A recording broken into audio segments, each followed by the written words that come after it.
What up, y'all? It's Mr. Downtown Rami Malek, and you're listening to the Entertainment Report on iHeartRadio, live from Dubai for Wednesday, October 2nd, 2019, delivering some major stories and trends going on in the world of entertainment and beyond. You can follow the show on Facebook, Twitter, or Instagram.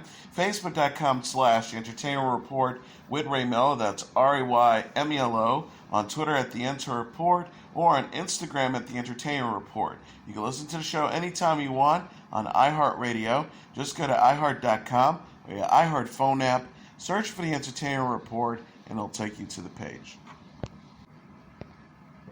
Angelina Jolie attended the Maleficent Mistress of Evil premiere with her kids. The 44-year-old actress was joined by her 5 younger children, Pax 15, Sahara 14, Charlotte 13, and twins Knox and Vivian 11 at the event Monday in Los Angeles. Jolie is also mom to Maddox 18, who started college in South Korea in August. She is parents to her 6 children with her ex-husband, actor Brad Pitt. Jolie wore a black custom Atelier Versace dress and a scorpion pinned by Robert Prokop to the premiere. Her kids sported coordinating black ensembles. Jolie told Entertainment Tonight on the red carpet, "It's just so wonderful to have their support. They're my friends." Jolie played the title character in Magnificent Mistress of Evil, a sequel to 2014's film Maleficent. The new movie co-stars Elle Fanning, Michelle Pfeiffer, and Chiwetel Ejiofor, and opened in theaters on October 18th. Jolie mentioned her children while sending love to wicked women or women breaking rules and pushing boundaries in the September issue of Elle. She says she encourages her son to respect women and her daughters to develop their minds. Jolie says, "You can always put on a pretty dress, but it doesn't matter what you wear on the outside. It's your mind if your mind isn't strong. There's nothing more attractive, you might even say enchanting, than a woman with an independent will and her own opinions."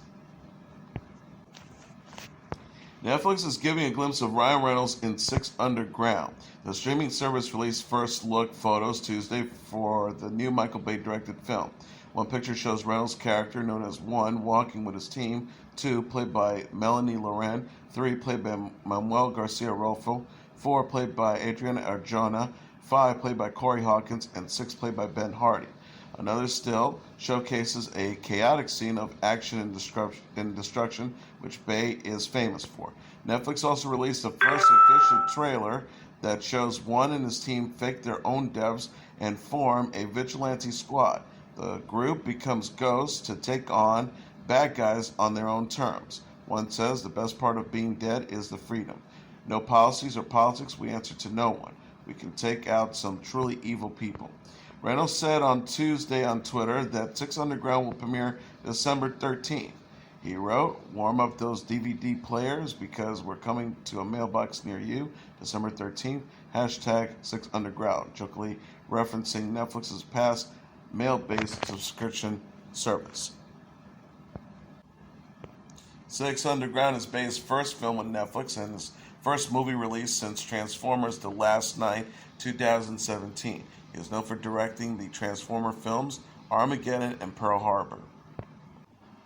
Joaquin Phoenix told Jimmy Kimmel about his starring role in Joker on Jimmy Kimmel Live on Tuesday.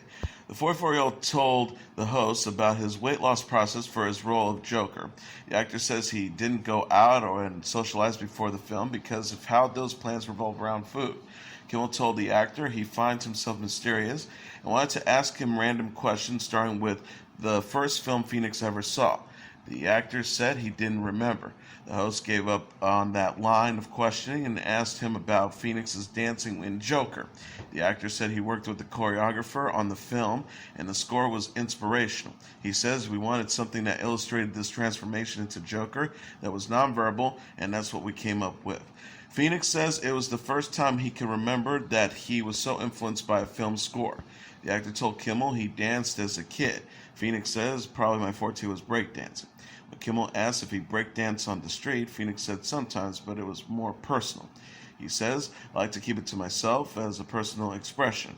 I didn't need kind of adoration. I didn't need people to validate me.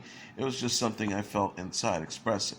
Kimmel said the film seemed like it was grueling to do, but Phoenix said he had fun on it.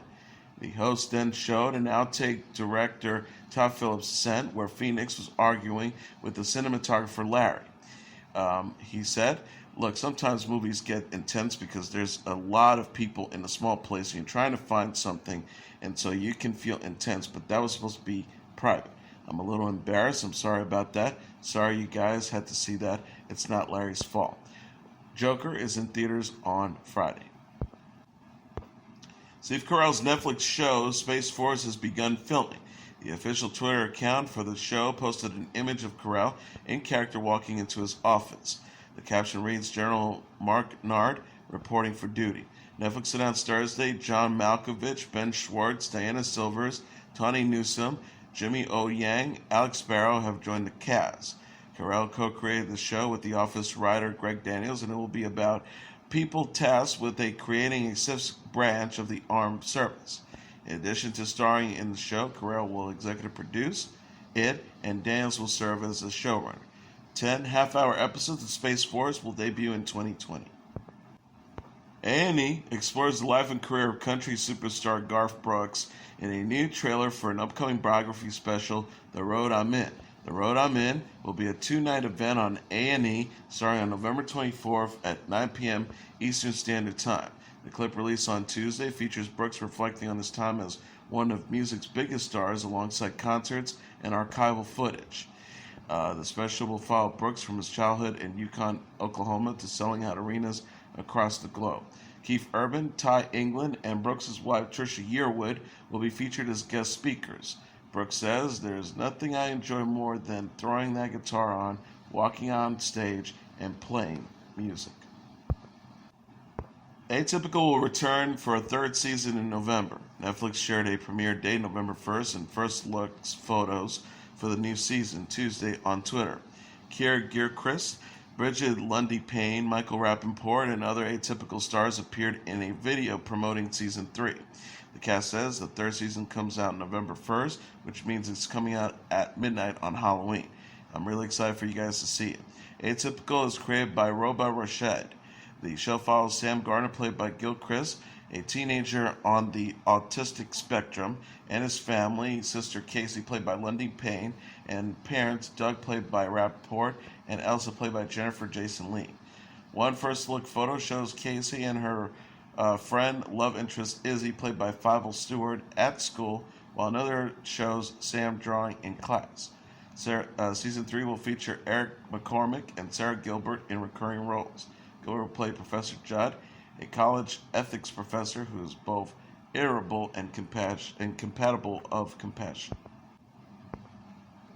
Oprah Winfrey gave Jaden Jefferson advice in the New Kid's latest interview.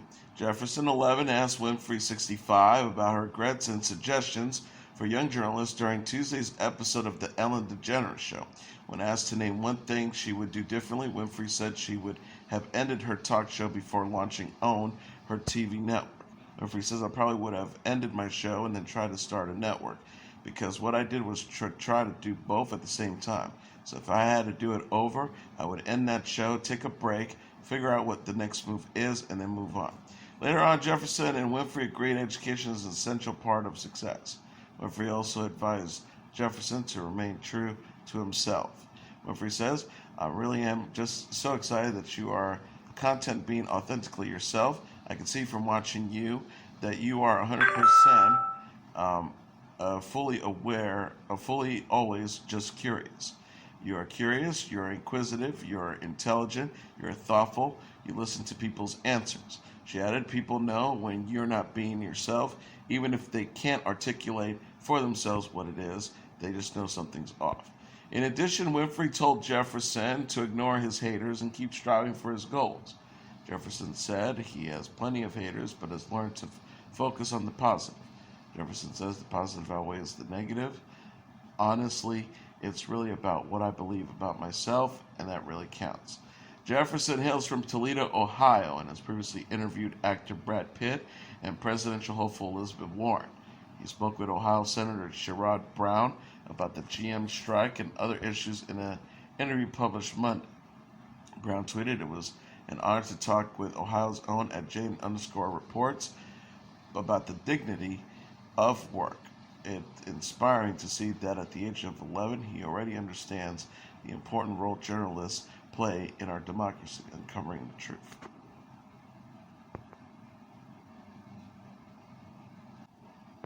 Mr. Robot star Rami Malek is reflecting ahead of the show's final season. The 30-year-old actor and Oscar winner discussed the USA Network series during Tuesday's episode of Today. Malek plays Elliot Alderson on Mr. Robot, which premiered its fourth and final season Sunday. He says he is, of course, bummed that the show is coming to a close. Malek says, "It has been one of the most extraordinary experiences of my life. It is an indelible character that has had an impact on so many people worldwide, especially myself." Malek repeated his sentiments that Mr. Robot changed the trajectory of his life and acting career. The star says, "I said it before, but there was a time about 6 years ago when I never thought I would be playing a leading man in the series. Yet it ended up coming to fruition with a character that had a very, very complicated life, tragic life, and lonely, alienated, and still wanted to do everything he could to save the world. And part of that kind of resilience has found itself into me." Malek said at the Tribeca Film Festival planned in April, "Mr. Robot has been the greatest experience with the greatest people, and I'll be so sad when it's over," the actor said.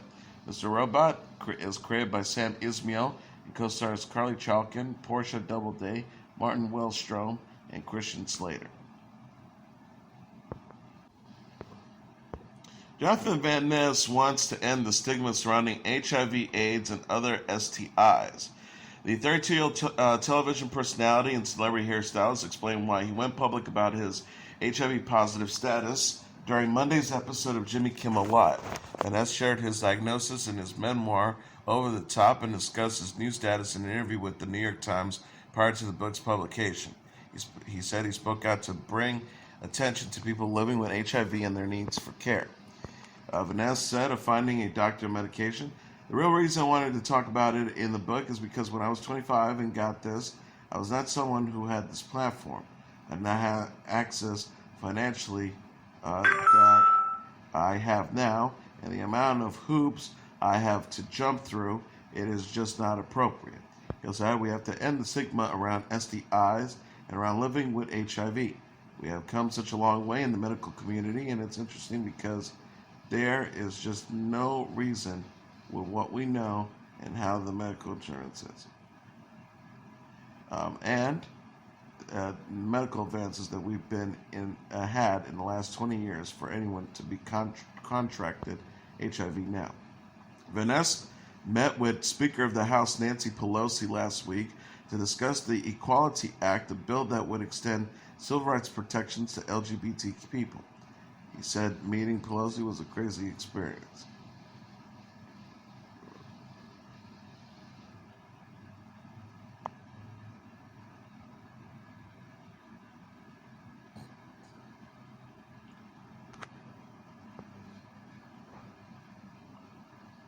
Said meeting Pelosi was a crazy experience. Van Ness added, "What I think it's also crazy is the lack of attention to living with HIV, AIDS in America right now. I've been telling a lot of people to speak the truth to power, and I think I have to take my turn to speak truth to power." Van Ness previously told Today that he takes medication and sees his doctor regularly and that HIV is undetectable in his blood today. He says, "You take a pill every day and it basically kills all the copies of the virus in your blood. There's been a lot of studies in the National Institute of Health in the UK, and there is, there's been a lot of studies in the National Institute of Health in the UK, and here at the CDC that says undetectable equals untransmissible."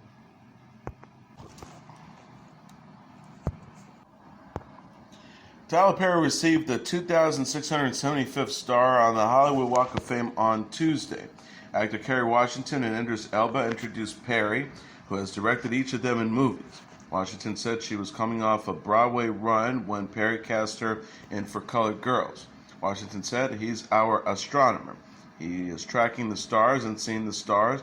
He's studying the stars. He is naming the stars. He is igniting the stars, and we're reminding the world that he has always shone bright." Elba starred in Perry's Daddy's Little Girl. He credits Perry with helping him cast off the typecast of drug dealer Stringer Bean, whom Elba played on The Wire. Elba says, because of that role, it changed not only my career, but it also changed the way I believe that people cast black men. We are fathers, we are men, we are human beings, we're not just drug dealers, we're not just criminals. Perry says all the stars of the Walk of Fame inspire Hollywood hopefuls to dream. He wants his to inspire specific dreamers. Perry says this one in particular is for the underdogs. This one is particular for the ones who want to do it their way.